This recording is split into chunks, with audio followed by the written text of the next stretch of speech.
talvez seja tarde demais para mudar o Brasil. Oi, sou eu de novo. O que estava ruim ficou ainda pior. Nos últimos dias veio à tona um dos maiores escândalos envolvendo aposentados e pensionistas do INSS. O rombo, segundo levantamentos, ultrapassa a casa de 6 bilhões de reais. 4 milhões de idosos roubados, e a maioria das vítimas do Norte e Nordeste. Mas isso todo mundo já sabe. O que eles não te contaram é que o escândalo atual era de 6 bilhões.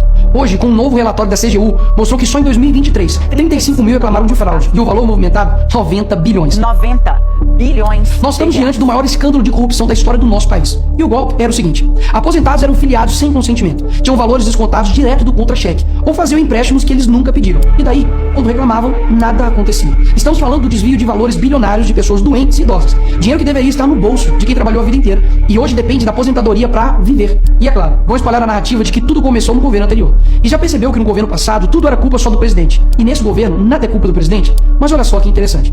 As investigações mostraram que os descontos irregulares já vinham sendo praticados há anos, o que levou o governo Bolsonaro, em 2019, a apresentar a medida provisória 871, justamente para combater esse tipo de fraude em descontos. Ele obrigava os sindicatos e associações a comprovarem a cada 2 anos que o aposentado realmente estava autorizando aquele desconto. Adivinha quem ficou contra? Acertou, a esquerda. Como não bastasse, em 2022, com votos da esquerda, eles derrubaram essa lei. E o que será que aconteceu nos próximos anos? Bingo. Foi exatamente depois de derrubar esse mecanismo de proteção contra as fraudes que houve esse aumento absurdo de descontos indevidos. Ou no português, claro, aumento absurdo de roubo contra idosos. Desenhando, porque eu sei que tem gente que só entende assim.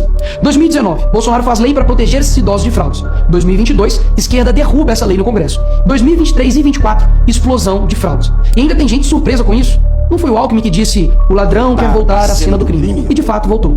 Desde o início do governo Lula, representantes dos ministérios da Previdência participaram de pelo menos 15 reuniões com entidades que hoje estão sendo investigadas. Inclusive, o próprio ministro, Carlos Lupe, e o ex-presidente do INSS, Alessandro Stefanuto, estiveram em 8 dessas reuniões. A entidade que mais participou dos encontros com os ministros foi a CONTAG, justamente a organização que mais roubou o dinheiro dos aposentados. E o escândalo é ainda mais grave.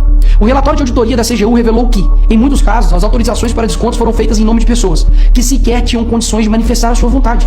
Foram encontradas situações absurdas. Pessoas com deficiência grave, impossibilitadas de assinar qualquer documento. Indígenas que vivem em aldeias remotas e não sabem ler ou escrever. E até aposentados que nem moram no Brasil. Roubar alguém já é terrível, mas roubar pessoas nessa situação é ter a certeza de que nada vai acontecer com você. Não é à toa que o relatório do próprio INSS mostra que o governo tinha ciência e sabia como barrar os descontos desde 2023. O Tribunal de Contas da União também sabia da denúncia desde 2023. Desde essa época, poderia ter ajudado as pessoas que foram vítimas. Mas o julgamento ficou parado por mais de 1 ano, por um ministro do TCU indicado por Lula. E o sindicato investigado era do irmão do Lula. E o filho do Lewandowski, ministro do Lula, advoga para outra entidade acusada de fraude do INSS. É o país das coincidências. Ou seja, reuniram com entidades investigadas, foram avisados, confessaram que sabia e ignoraram. Fingiram que não viram. Agora, com a pressão do escândalo, o governo Lula trocou o ministro e só.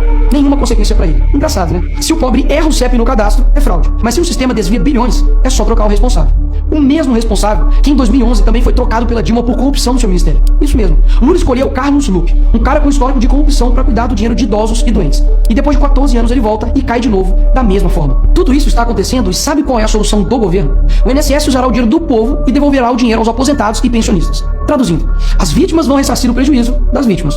E os criminosos, Nicolas, seguirão livres, sem punições. Que bela democracia. Eles roubam e quando a gente descobre, eles mandam a conta pro povo brasileiro pagar. Assim fica fácil roubar. É o crime perfeito.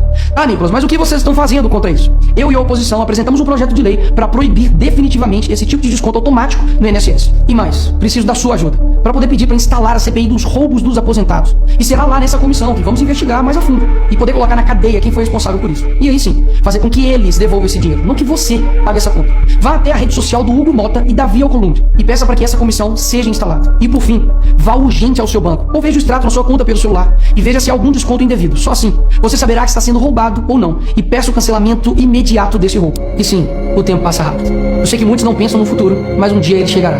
E que nesse dia tenhamos feito algo para chegar aqui diferente do que estamos vivendo agora.